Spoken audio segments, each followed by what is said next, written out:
Good evening to all. Myself Ankush Sharma, working as an assistant professor in the Department of Electrical Engineering in RPIT Technical and Medical Campus.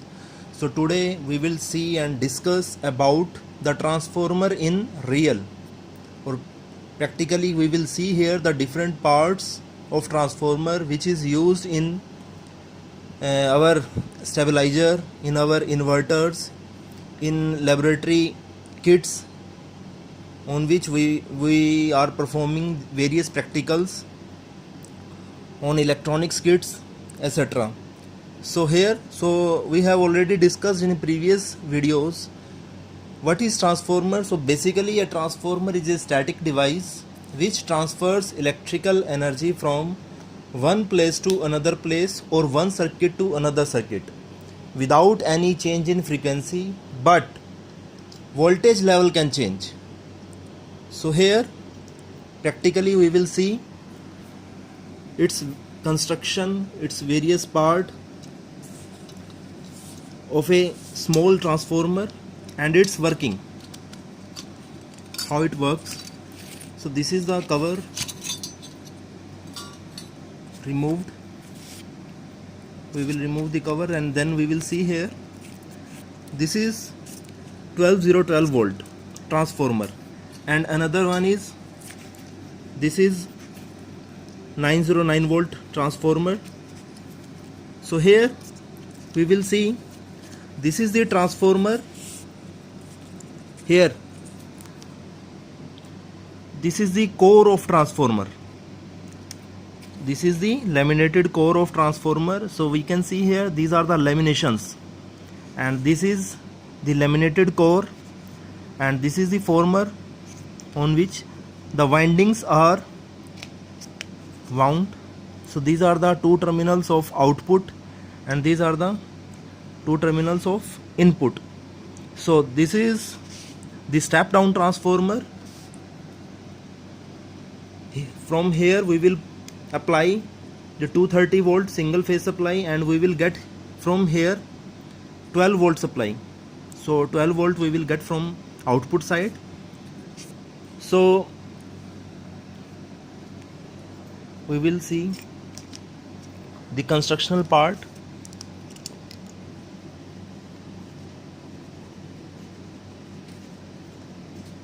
Construction.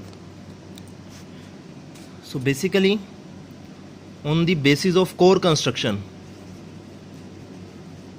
on the basis of core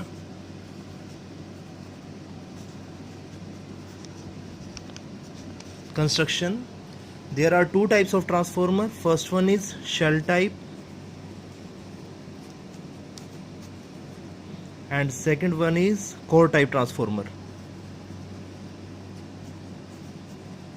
So here we will discuss about the shell type transformer.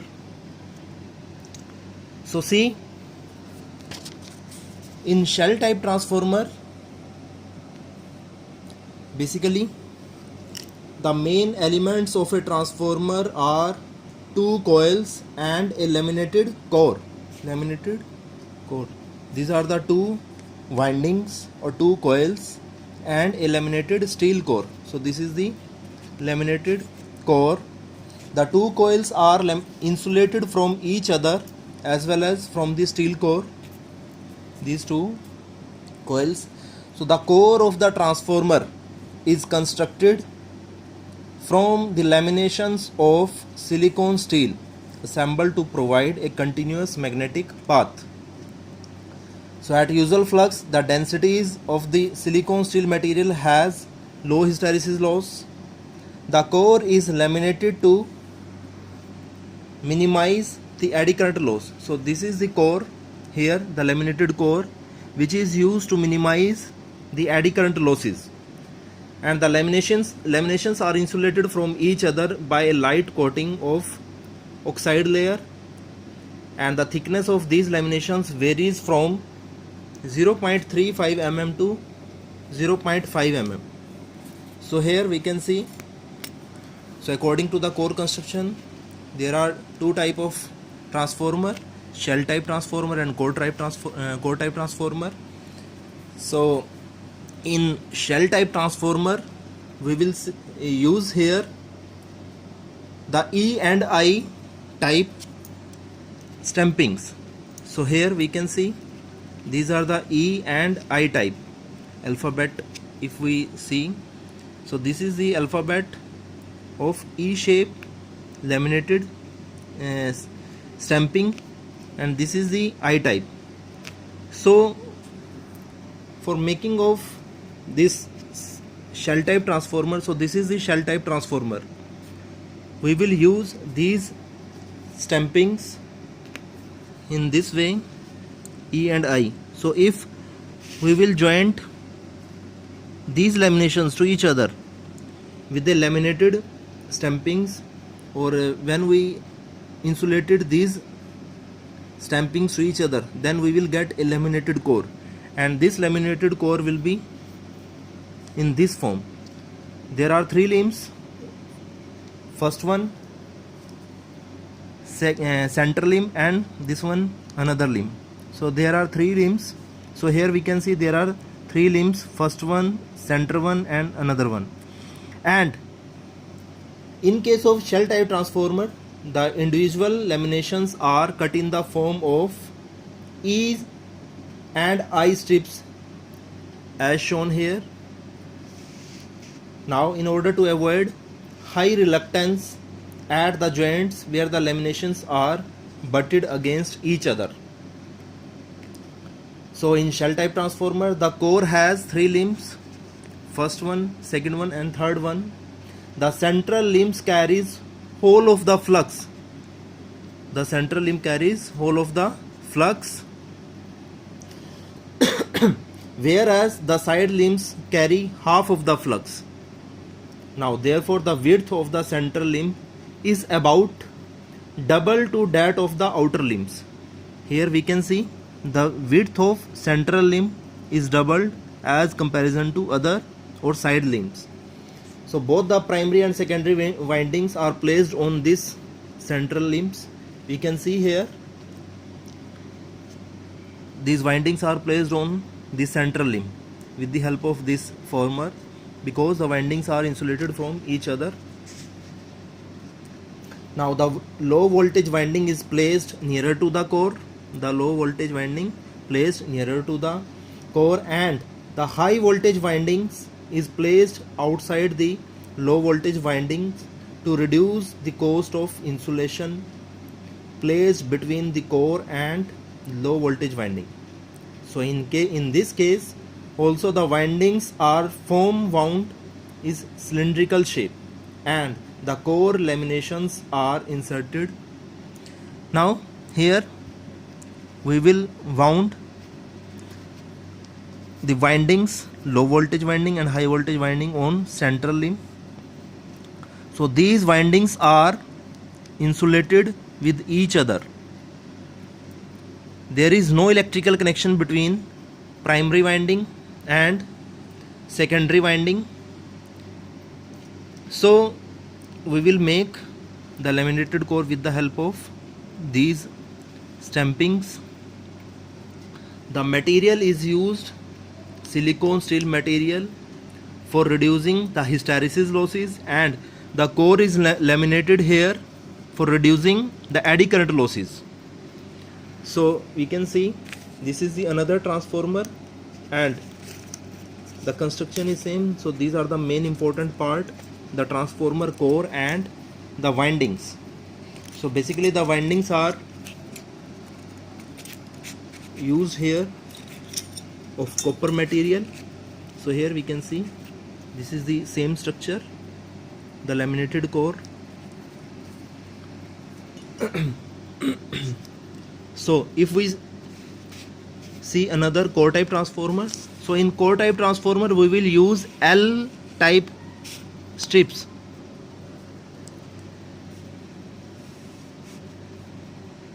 Same we will use here L type strips. So when we will use these strips and we will make a laminated core, then we will get the transformer in this shape. These are the laminated cores we can see, and in E or I type shape.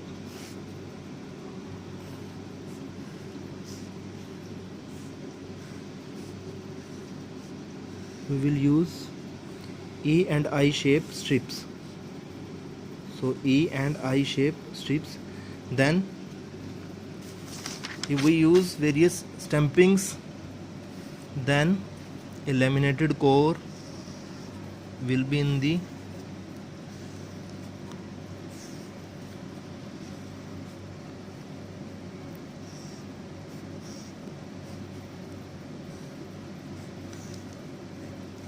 so here we will wound the windings on central limb, primary winding and secondary winding.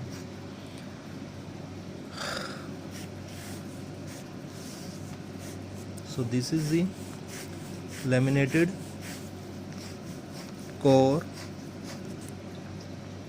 of shell type transformer. Now in this transformer works on the principle of electromagnetic induction. So when we apply the voltage or primary voltage to input side of the transformer, 230 volt is when we will apply 230 volt, then we will get 12 volt supply from this transformer. There is no electrical connection between these two windings, but electrical energy is transferred from primary side to secondary side. How? So when we will apply the voltage, then a flux will be set up in this core, and when flux will set up, then an EMF is induced in the secondary side of the transformer. So when EMF will induce, then current will flowing through the secondary winding of the transformer, and that current is known as I2, or this is also known as load current or secondary current. So there is no electrical connection, but these are magnetically coupled. So this is all over about the transformer construction, their parts. So these transformers basically are used in our stabilizers, which are used for reducing the voltage or for increasing the voltage level, and these are also used in our inverters and other appliances also, and in laboratories. So this is all about the transformer. Now thank you so much.